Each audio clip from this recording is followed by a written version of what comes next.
Hello friends, welcome back. कैसे हो आप सब? आई होप आप सब अच्छे होंगे और आप सबकी परीक्षा की तैयारी भी अच्छे से चल रही होगी। Hello friends, welcome back. कैसे हो आप सब? आई होप आप सब अच्छे होंगे और आप सबकी पढ़ाई भी अच्छी चल रही होगी। तो कई सारे विद्यार्थी बार बार कमेंट कर रहे थे कि सर कक्षा 10 विज्ञान विषय और गणित विषय की वर्कबुक को सॉल्व करवाइए। तो पिछले सत्र में मैंने सॉल्व करवा दिया था, लेकिन फिर भी आप सभी की रिक्वेस्ट को ध्यान में रखते हुए हम फिर से आज क्लास शुरू कर रहे हैं कक्षा 10 विज्ञान विषय की वर्कबुक 2024-25 की, जो राजस्थान बोर्ड के विद्यार्थियों के लिए जारी की गई है। ठीक है, यदि आप किसी दूसरी बोर्ड के विद्यार्थी हैं तो मैं आपको पहले ही बता दूं कि ये जो वर्कबुक है ये राजस्थान बोर्ड के द्वारा कक्षा 10 की बेहतरीन तैयारी के लिए जारी की गई है। तो आज हम बात करेंगे कार्यपुस्तिका के तहत सबसे पहले जो आधार रेखा आकलन दिया हुआ है कि आपका स्टैंडर्ड क्या है। इस स्टैंडर्ड को जानने के लिए जो आधार रेखा आकलन है इसको हम आज की इस क्लास में सॉल्व करेंगे, जिसके तहत टोटल आपके 30 महत्वपूर्ण एमसीक्यू प्रश्न दिए गए हैं, जो परीक्षा की दृष्टि से भी काफी महत्वपूर्ण है। तो देखें, सबसे पहला प्रश्न आपके सामने दिया गया है कि न्यूट्रॉन के खोजकर्ता कौन थे। न्यूट्रॉन की खोज किसने की थी? तो आप सबको पता होगा कि न्यूट्रॉन की खोज की थी जेम्स चैडविक ने। किसने की थी? जेम्स चैडविक ने। ठीक है, आगे बात करें, थॉमसन। थॉमसन ने किसकी खोज की थी? तो जे थॉमसन ने खोज की थी इलेक्ट्रॉन की। किसकी खोज की थी? इलेक्ट्रॉन की। ठीक है, नील्स बोर किससे संबंधित है? तो इन्होंने विभिन्न कक्षाओं में इलेक्ट्रॉनों के वितरण का सिद्धांत दिया था। किसका सिद्धांत दिया था? अलग अलग कक्षाओं में इलेक्ट्रॉन कैसे भरे जाते हैं। जो 2n² का सूत्र है वो इन्हीं वैज्ञानिक नील्स बोर और बरी के द्वारा दिया गया था। रदरफोर्ड किससे संबंधित है? तो रदरफोर्ड ने नाभिक की खोज की थी। किसकी खोज की थी? नाभिक की खोज की थी, वो की थी रदरफोर्ड ने। अब आप सबको मुझे कमेंट में बताना है कि प्रोटॉन की खोज किसने की थी। आप सब मुझे कमेंट करके बताएंगे कि प्रोटॉन की खोज किसने की थी।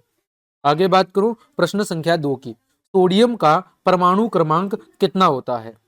तो पहली बात तो आप सबको आवर्त सारणी के कम से कम 30 तत्वों के नाम बहुत अच्छे से याद होने चाहिए। तो सोडियम का जो प्रतीक है वो क्या होता है? Na। क्या होता है? Na। और सोडियम का जो परमाणु क्रमांक है वो कितना होता है? 11। और इसका इलेक्ट्रॉनिक वितरण कितना होता है? तो सोडियम का इलेक्ट्रॉनिक वितरण होता है 2, 8 और 1। ए कोष में 2 इलेक्ट्रॉन, एल कोष में 8 और एम कोष में आपका 1 इलेक्ट्रॉन मौजूद होता है। आगे देखो 9, 10 और 12। तो आप सबको पता होगा hydrogen, helium, lithium, beryllium, boron, carbon, nitrogen, oxygen, fluorine, neon, sodium, magnesium, aluminium, silicon, phosphorus, sulphur, chlorine, argon, potassium और कैल्शियम। ये कम से कम 20 तत्व तो आपको अच्छे से याद होने ही चाहिए। आगे बात करूं मैं, तीसरा प्रश्न कि 36 ग्राम जल में मोलों की संख्या कितनी होती है? 36 ग्राम जल में मोलों की संख्या कितनी होती है? तो आप सबको पता होगा कि एक मोल जो जल का है 1H2O, एक मोल जो जल का है उसका द्रव्यमान कितना होता है? तो हाइड्रोजन का कितना होता है? 1 ग्राम प्लस ऑक्सीजन का कितना होता है? 16। तो जल के एक मोल का जो द्रव्यमान होता है वो कितना होता है? 18 ग्राम। कितना होता है? 18 ग्राम। तो 36 ग्राम जल में कितने मोल होंगे? तो 36 में 18 का भाग दे देंगे तो कितना आ जाएगा? 2 मोल। यानी जल के 2 मोलों का जो द्रव्यमान है वो कितना होगा? 36 ग्राम होगा। तो ऑप्शन नंबर 1 आपका सही जवाब होगा। चौथा प्रश्न है आपका, CO2 का मोलर द्रव्यमान कितना होता है? इसका CO2 का। तो देखिए CO2 किससे बना है? कार्बन और 2 ऑक्सीजन से मिलकर बना है ना। तो कार्बन का कितना होता है?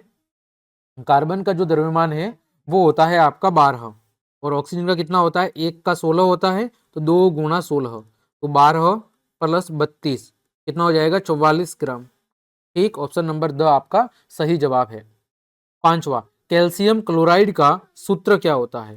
कैल्शियम क्लोराइड का सूत्र क्या होता है? तो देखो Ca2+ होता है और Cl क्या होता है? 1- होता है।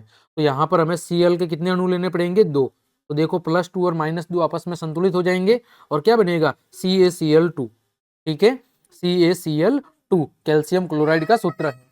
ठीक, आगे बात करूं प्रश्न संख्या 6।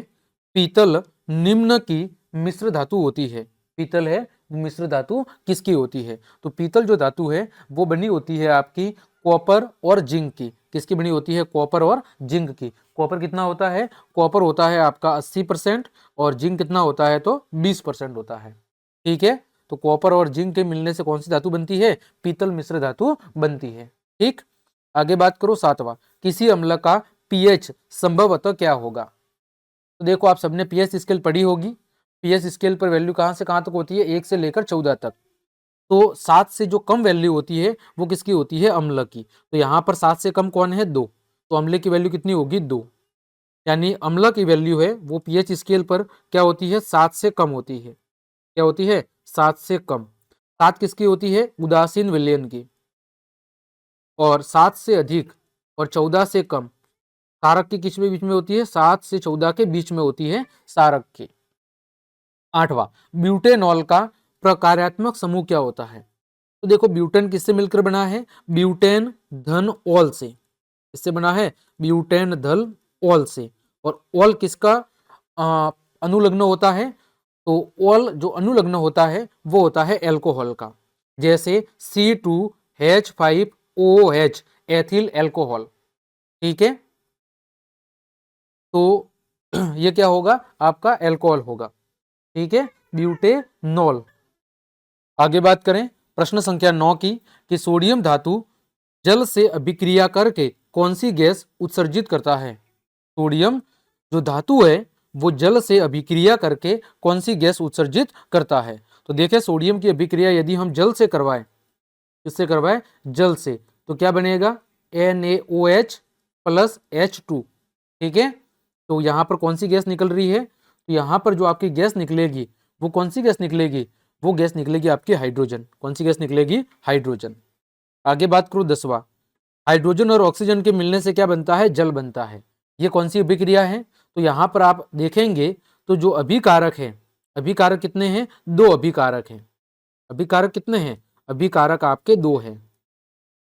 और उत्पाद कितना है? तो उत्पाद है आपका एकल, है ना। तो जब 2 या 2 से अधिक अभिकारक मिलकर एकल उत्पाद बनाते हैं तो उस अभिक्रिया को कहते हैं संयोजन अभिक्रिया। और इसी का दूसरा नाम होता है योगात्मक अभिक्रिया। कौन सी अभिक्रिया? योगात्मक अभिक्रिया। तो संयोजन अभिक्रिया अथवा योगात्मक अभिक्रिया। वियोजन में क्या होता है? जब जैसे मैंने कहा जल, जल को यदि हम गर्म करेंगे तो किसमें विघटित हो जाएगा? हाइड्रोजन और ऑक्सीजन में। तो यहां पर एक अभिकारक है और उत्पाद एक से अधिक है, तो ये कौन सी अभिक्रिया होगी? वियोजन अभिक्रिया। विस्थापन में क्या होता है? अधिक क्रियाशील तत्व कम क्रियाशील तत्वों को उसके यौगिक से विस्थापित कर देता है। और द्विविस्थापन में क्या होता है? 2 यौगिकों के बीच में आयनों का आदान प्रदान होता है, तो वहां पर कौन सी अभिक्रिया होती है? द्विविस्थापन अभिक्रिया होती है। 11वां, सजीवों की मूलभूत इकाई क्या कहलाती है? क्या कहलाती है? कोशिका कहलाती है। पदार्थ की मूलभूत इकाई संरचना की दृष्टि से कौन सी कहलाती है? तो वो कहलाती है परमाणु। क्या कहलाती है? परमाणु। और एक समान परमाणुओं के मिलने से क्या बनते हैं? अणु। और उत्तक किसे कहते हैं? तो विशिष्ट कोशिकाओं के समूह को, विशिष्ट एक समान कार्य करने वाली कोशिकाओं के समूह को क्या कहते हैं? उत्तक कहते हैं। कोशिका मिलके उत्तक बनाती है, उत्तक मिलके अंग बनता है, अंग से तंत्र बनता है और तंत्र से शरीर बनता है। आगे बात करें 12वां, मुर्गी के अंडे में कोशिकाओं की संख्या कितनी होती है? तो मुर्गी का जो अंडा होता है वो एकल कोशिकीय होता है। कैसा होता है? मुर्गी का जो अंडा है वो एकल कोशिकीय होता है, यानी एक ही कोशिका से पूरा बना होता है।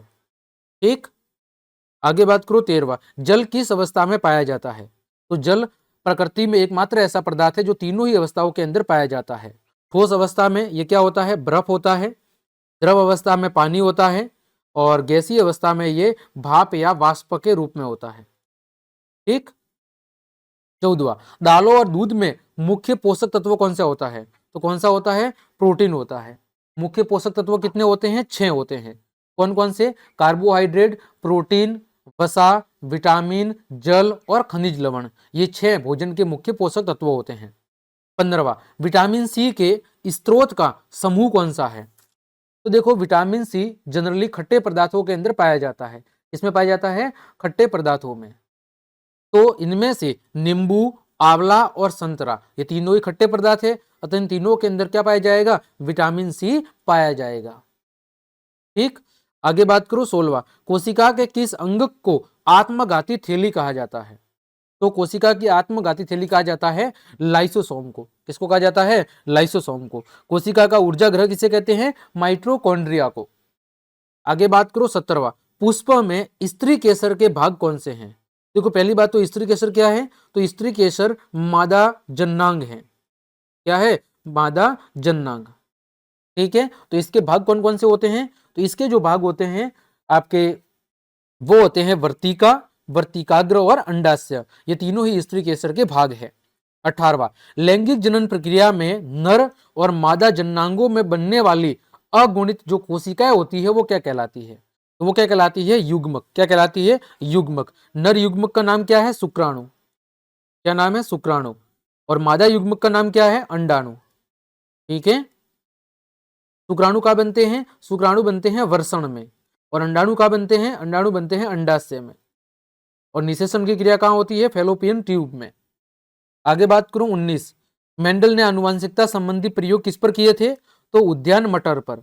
मेंडल को क्या कहा जाता है? मेंडल को आनुवांशिकता का जनक भी कहा जाता है। क्या कहा जाता है? मेंडल को आनुवांशिकता का जनक भी कहते हैं। ठीक। 20वां, मनुष्य में गुणसूत्रों की संख्या कितनी होती है? तो गुणसूत्रों की संख्या होती है 46। और यदि पूछे कि मनुष्य में गुणसूत्र के कितने जोड़े पाए जाते हैं, तो जोड़े कितने पाए जाते हैं? 23। जोड़े के रूप में कितने होते हैं? 23 होते हैं। लेकिन गुणसूत्रों की संख्या कितनी होती है? 46। 22 नर और मादा में समान होते हैं, लेकिन नर के अंदर जो 23वां होता है वो XY होता है, और मादा के अंदर जो 23वां होता है वो XX होता है। XY के मिलने पर उत्पन्न होने वाली संतान क्या होती है? लड़का होता है। और XX के मिलने पर उत्पन्न होने वाली संतान क्या होती है? लड़की होती है। आगे 21वां, किसी वस्तु पर लगने वाले धक्के अथवा खिंचाव को हम क्या कहते हैं? तो उसे हम क्या कहते हैं? बल कहते हैं। 22वां, प्रति सेकंड कंपनों की संख्या क्या कहलाती है? तो प्रति सेकंड होने वाले कंपनों की संख्या को आवृत्ति कहते हैं। और एक आवृत्ति में किए गए दोलनों की जो संख्या होती है, ठीक है, यानी एक दोलन को पूरा करने में जो लिया गया समय होता है वो क्या कहलाता है? आवर्तकाल कहलाता है। ठीक है, और दो क्रमागत श्रृंग अथवा दो क्रमागत ग्रत के बीच की जो दूरी होती है वो क्या कहलाती है? तरंग दैर्ध्य कहलाती है। 23वां, ध्वनि का संचरण किसमें संभव नहीं होता है? तो सीधी सी बात है कि ध्वनि के संचरण के लिए किसी न किसी माध्यम की आवश्यकता पड़ती है। किसकी जरूरत पड़ती है? किसी न किसी माध्यम की। तो ठोस में ध्वनि का संचरण हो सकता है, द्रव में भी हो सकता है, गैस में भी हो सकता है, लेकिन निर्वात में नहीं हो सकता। 24वां, कार्य करने की दर कौन सी भौतिक राशि कहलाती है? तो कार्य करने की दर को हम क्या कहते हैं? शक्ति कहते हैं। क्या कहते हैं? शक्ति कहते हैं। बल का सूत्र क्या है? F बराबर ma। ठीक है, और कार्य आपको पता ही है, कार्य क्या होता है। आगे बात करें 25वां, सोनार एक ऐसी युक्ति है जिसमें दूरी, दिशा और चाल मापने के लिए किस प्रकार की ध्वनि का प्रयोग किया जाता है? कौन सी ध्वनि का प्रयोग होता है सोनार में? तो प्राध्वनि। और इसी का दूसरा नाम होता है प्रासर्व्य ध्वनि। कौन सी ध्वनि? प्रासर्व्य ध्वनि। आगे बात करो 26वां, किस लेंस में सदैव एक आभासी, सीधा और छोटा प्रतिबिंब बनेगा चाहे बिंब कहीं पर भी स्थित हो? इस लेंस के अंदर सदैव और सदैव एक आभासी, सीधा और छोटा प्रतिबिंब बनेगा चाहे बिंब कहीं पर भी स्थित हो। इस लेंस में तो आपको बताना है कि कौन से लेंस के अंदर सदैव एक आभासी, सीधा और छोटा प्रतिबिंब बनेगा। तो कौन से लेंस में बनेगा? उत्तल लेंस में। 27वां, समतल दर्पण की आवर्धन क्षमता कितनी होती है? कितनी होती है? +1 होती है। 28, उत्तल लेंस की क्षमता, उत्तल लेंस की क्षमता तथा अवतल लेंस की क्षमता खाली जगह होती है। तो उत्तल लेंस की जो क्षमता है वो धनात्मक होती है। कैसी होती है? उत्तल लेंस की क्षमता धनात्मक होती है। और अवतल लेंस की क्षमता कैसी होती है? तो वो ऋणात्मक होती है। कैसी होती है? ऋणात्मक। 29, हीरे का अपवर्तनांक कितना होता है? तो हीरे का अपवर्तनांक होता है 2.42। सबसे ज्यादा जो अपवर्तनांक है वो हीरे का ही होता है। 30वां, एक इलेक्ट्रॉन पर आवेश की मात्रा कितनी होती है? तो एक इलेक्ट्रॉन पर आवेश की जो मात्रा होती है वो होती है 1.6 गुणा 10⁻⁻19 कूलाम होती है। ठीक, तो प्यारे विद्यार्थियों, आज की इस क्लास में हमने आपकी वर्कबुक के आधार रेखा आकलन के तहत जो कुल 30 आपके महत्वपूर्ण MCQ दिए गए थे उन सभी के उत्तर बहुत अच्छे से जाने हैं। उम्मीद करता हूं सभी प्रश्नों के उत्तर आपको बहुत अच्छे से समझ में आ गए होंगे। तो क्लास देखने के लिए आप सभी का धन्यवाद। यदि आपको मेरी क्लास और ये मेहनत पसंद आई है तो फिर लाइक, कमेंट, शेयर और सब्सक्राइब जरूर करें। मिलते हैं अगली क्लास में, तब तक के लिए आप सबको जय हिंद, जय भारत।